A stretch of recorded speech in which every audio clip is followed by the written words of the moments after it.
नहमदुहु व नसल्ली अला रसूलिहिल करीम सदका रसूल आले रसूलिहिल करीम अम्मा बाद फ़अऊज़ु बिल्लाहि मिनश शैतानिर रजीम बिस्मिल्लाहिर रहमानिर रहीम।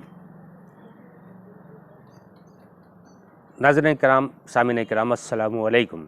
इन खूबसूरत वादियों में जहाँ मोहम्मद अरबी सल्लल्लाहु अलैहि वसल्लम के हुस्न के सदक़े में ये रानैया जो आप देख रहे हैं, ये मेरे आका रसूल करीम सल्लल्लाहु अलैहि वसल्लम का सदका है। अल्लाह रब्ब करीम ने फरमाया कि लौला कलमा खलक़तुल अफ़लाक, ए हबीब तुम्हें भेजना मकसूद ना होता तो ये खूबसूरतियाँ आप जो मेरे पीछे देख रहे हैं ये ना होती। ये क्या है? ये मेरे आका मोहम्मद अरबी सल्लल्लाहु तआला अलैहि वसल्लम के नूर मोहम्मदी का सदका है जिसको आप हम देख रहे हैं। आइए इसी एक हदीस की रूबरू आपके सामने पेश करते हैं कि अल्लाह के नबी सल्लल्लाहु अलैहि वसल्लम फरमाते हैं कि अपने आप को कम से कमतर और बद से बदतर समझो। तो इश्क की गली में कुत्ते का क्या मकाम है, ये अल्लाह वालों की जो रोज़मर्रा की ज़िंदगी थी इसमें काफ़ी इसका सबक मिला है हमें। तो आइए बात करते हैं हम बायज़ीद बुस्तामी रहमतुल्लाह अलैह की।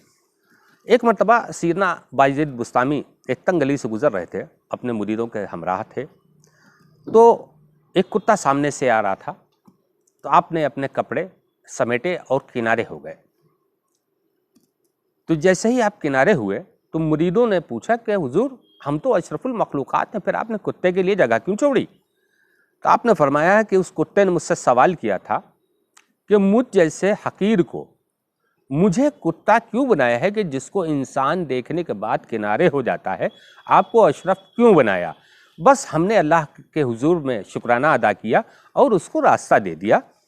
ये अल्लाह वालों की नज़र का काम है। इसी तरह एक सीना मारूफ करखी रहमतुल्लाह अलैह आपके मामू शहर के कोतवाल थे। एक बार आप ड्यूटी पर निकले उनके मामू जान, तो देखा कि हज़रत करखी मारूफ करखी रहमतुल्लाह अलैह एक लुकमा खुद खाते हैं और एक लुकमा कुत्ते को खिलाते हैं, फिर एक लुकमा खुद खाते हैं, फिर एक कुत्ते को खिलाते हैं। तो मामू जान क्योंकि कोतवाल थे, उनमें एक अनापरस्ती का कीड़ा भी था। उन्होंने कहा कि मारूफ तुझे हया नहीं आती? तो कहा किस बात की हया? तो कहा इसी हाथ से तू कुत्ते को खिलाता है और उसी हाथ से। कहा मैं अपने रब का शुक्र इस तरह अदा करता हूँ कि मुझे अशरफ बनाया है, तो इससे हमदर्दी और मोहब्बत मेरे लिए फ़र्ज़ है। तो आपने फरमाया कि तुझे हया नहीं आई, उसी हाथ से खा रहा है। तो आप मारूफ करखी रहमतुल्लाह अलैह फरमाते हैं कि जो हया करता है उससे कायनात की हर शय हया करती है। इतना कहते ही आपने एक अपना हाथ दराज किया, उसी पर एक चिड़िया आकर बैठी जो चेहरे को अपने परों से ढकी थी। और आपने फरमाया मामू जान देखा कि मैंने उससे हया की, ज़माने ने मुझसे हया की। ये अल्लाह वालों की नज़र का कमाल है और सबक हमारे लिए भी है। आइए अब हम काबा इश्क़ व मोहब्बत सरकार वरिस आलम नवाज़ के हुजूर में चलते हैं। सरकार वरिस आलम नवाज़ लखनऊ की एक गली से गुज़र रहे थे और आपके साथ मियाँ ज़हूर अशरफ अली साहब भी साथ थे आपके मुरीदों में। तो जब एक तंगली से गुजरने लगे तो वैसे ही एक कुत्ता फिर आया। आप देखिए कि बारगाहों दरबारों में कुत्ते और धोबी और बंगी इनका बड़ा जिक्र है। ये एक हकीर चीज़ हुआ करते हैं ज़माने की नज़र में, लेकिन जो औलिया अल्लाह होते हैं उन्होंने उनको कैसा सराहा है। तो जब सरकार वरिस पाक ने अपना इराम अथर को समेटा तो सीधना ये ज़हूर अली साहब ने भी, ज़हूर अली अशरफ अली साहब ने भी अपना इहराम वो अपने कपड़े वगैरह समेट लिए। तो सरकार वरिस आलम नवाज़ जब कुत्ता निकल गया तो आप रुक गए, आपके चेहरे अतहर पर जलाल के आलम थे। फरमाया कि मियाँ ज़हूर तुमने अपने क्यों कपड़े समेटे? कहा हुजूर आपने कपड़ों को नजासत से बचाने के लिए, कुत्ते से बचाने के लिए आपने कपड़े समेटे, मैंने भी समेट लिए। आप मुस्कुराए। कहा ज़हूर तुम्हारी नज़र और मेरी नज़र में बहुत फ़र्क है। कहा हुजूर आप शहंशाह मोहब्बत हैं, हम आपके तलवों की खाक की औकात नहीं है। हुजूर गुस्ताखी की माफ़ी है, इसकी वजाहत कर दें। आपने फरमाया कि मैंने अपने कपड़े इसलिए समेट लिए कि कहीं ऐसा ना हो कि मेरे कपड़ों से कुत्ता नापाक हो जाए। अल्लाह के हबीब की हदीस कि अपने आप को कम से कमतर और बद से बदतर समझो तो अना नहीं आएगी। ये रहमत कुल के घराने का काम है। बस सरकार वरिस आलम नवाज़ वहाँ से गुजर गए। आइए एक बड़ा मारूफ वाक़या आपके सामने रूबरू पेश करते हैं। रूह तसव्वुफ़ में इसका जिक्र है। रूह तसव्वुफ़ हज़रत बंदा नवाज़ गैसुद्दराज़ रहमतुल्लाह अलैह की लिखी हुई किताब है, बड़ी माने ख़ेज़ किताब है।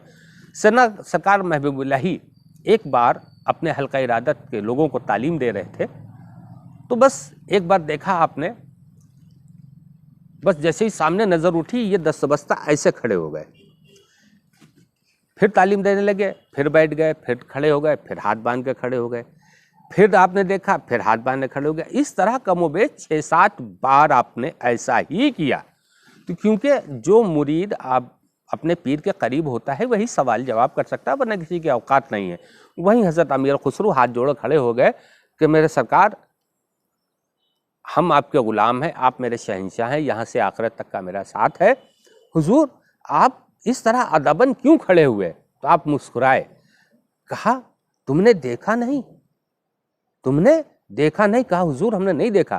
کہا میری نظر کے سامنے سے ایک لال کلر کا کتا میری پیر کی گلی میں نے دیکھا تھا، اسی کلر کا کتا میری نظر کے سامنے سے 6-7 بار گزرا۔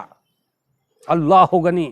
یہ پیر کی نسبت کا کمال دیکھیے کہ پیر سے محبت تو اس کے ہر شخص جو اس گلی میں رہتا ہے، اگر اس کے آپ تابع نہ رہے اور اس کی آپ نے محبت اپنے پر ملوث نہ کی تو آپ یہ مان کے چلیے کہ پیر کی محبت آپ پر حاوی ہو ہی نہیں سکتی ہے۔ پیر کی گلی میں جو کتا تھا اس کلر کا کتا آپ کے نظر کے سامنے سے گزرا تو آپ ادباً کھڑے ہو گئے۔ یہ انکساری اور یہ عاجزی کا مسئلہ ہے۔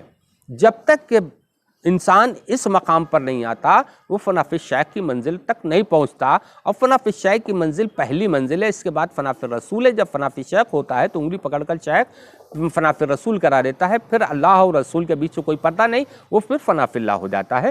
یہ ہے مقام نسبت۔